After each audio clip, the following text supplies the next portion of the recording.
Yeah, three things you must conquer if you want to be a leader. The first one is fear, and the second one is ignorance, and the third one is shame. Do not be afraid of anything. For us that are Christians, the Bible says God did not give us the spirit of fear. He did not give us the spirit of fear. Don't be afraid of anything. Because if you are afraid, you won't be able to take risk. You won't be able to go into adventures. You will always be afraid. You will be afraid to start a business. You will be afraid to live your life. Don't be afraid. And secondly, do not be, if you don't know anything, ask. The Bible says, my people are destroyed for lack of knowledge. If you don't know anything, ask. Because if you don't know, you will be like an ignorant person. A lot of people, they are poor. Not really because they are from a poor family. It's because they are ignorant. They don't have information. The difference between a poor man and a rich man is information. So you must make sure that you seek for knowledge. Always exercise your mind, renew your mind, go for new information, learn and unlearn. And number three, never be ashamed. Don't be ashamed, don't be ashamed. Everybody has issues. There is nobody who doesn't have issues. Everybody has issues. I will tell you some of my stories. I could remember when, I finished my youth service. I didn't want to do anything, because it was during my youth service, that's when I became born again. I just wanted to become an evangelist. I started a magazine, Kingdom News Magazine, and I was going about trying to get people to subscribe, people should use it for evangelizing. I was trying to convince them evangelism is good, you have to win soul. When you win soul, that's how you know that you're a disciple of Jesus Christ. A lot of people, they are working, they leave their house in the morning, they go to work, and they don't have time to go and evangelize. They only go to church on Sunday. But evangelism is something that you can do every day, because the Bible says, go into the world, go and evangelize, go and multiply, go and tell people about the kingdom, go and tell people about the good news. So I was telling people, but do you know what people were doing? They were going to be telling my dad, because my dad is a chief. They were going to be telling my dad, look at the person that he sent to school to go and read economics.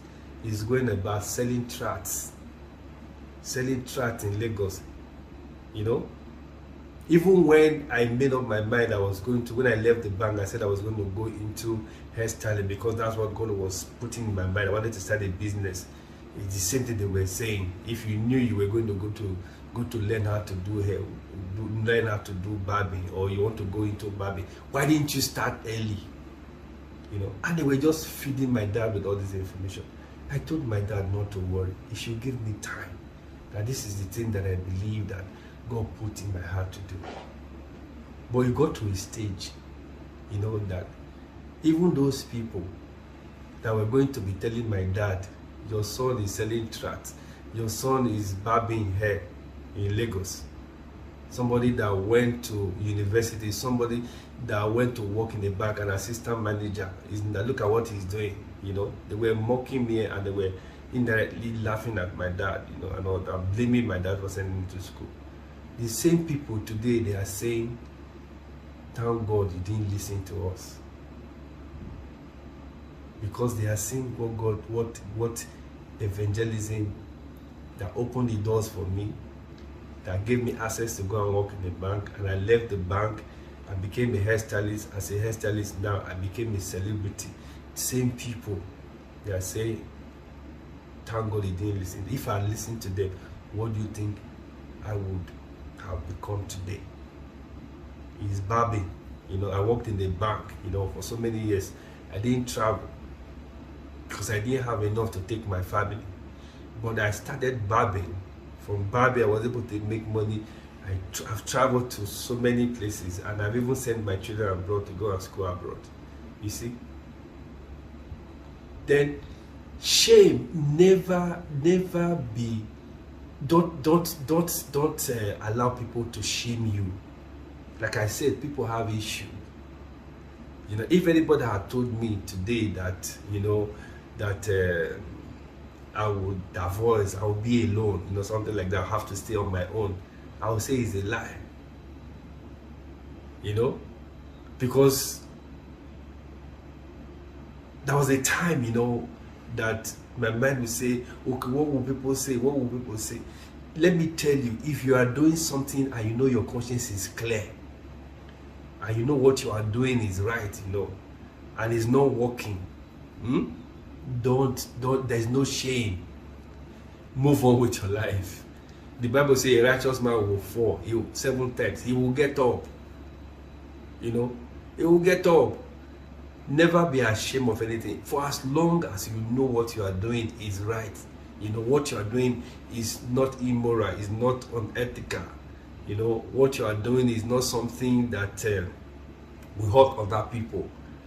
And people are not conforming or agreeing with you just because they are selfish or greedy. You know, there's nothing to be ashamed about. Don't let people put you in a box, you know, thinking that because of shame, you know, you will listen to them. Don't listen. You know, move on with your life. And like I said, these 3 things, if you are able to conquer them, I've conquered them in my life. There was a time I was working in the bank, I was asked to resign. It was a shameful thing. I was actually asked to resign almost like 2 weeks to my wedding. I was asked to resign. You know, it was a shameful thing, but I still went ahead and I went for the wedding. You know, don't be ashamed. Don't fear.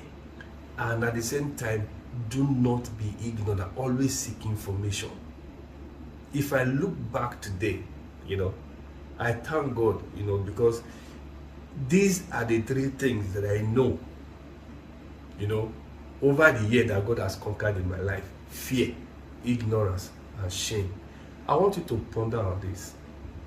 And if you have any issue, if you want to have, you're looking for somebody you can talk to, who can advise you, who can talk to you, please call me, reach out to me, and I will be there, you know, to advise you.